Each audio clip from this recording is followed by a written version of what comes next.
RPO Faisalabad doctor Mohammad Abid Khan और commissioner Faisalabad सलवर Saeed ने Toba Tek Singh का दौरा किया। इस मौका पर DPO टोबा टेक सिंह इबादत निसार और डिप्टी कमिश्नर मोहम्मद नईम सिंधु ने इनका इस्तकबाल किया। दोनों अफसरान ने मुहर्रम अल हराम के मरकजी जुलूस के रूट का विजिट किया और मरकजी कंट्रोल रूम का भी दौरा किया। DPO टोबा टेक सिंह इबादत निसार और डिप्टी कमिश्नर मोहम्मद नईम सिंधु ने RPO और कमिश्नर को मुहर्रम अल हराम के दौरान किए गए इंतजामात के बारे में ब्रीफिंग दी।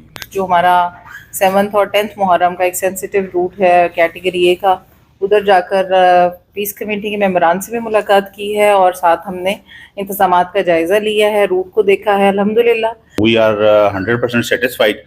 DC साहब और DPO साहब ने बड़े अच्छे एलेबरेट इंतजामात किए हैं।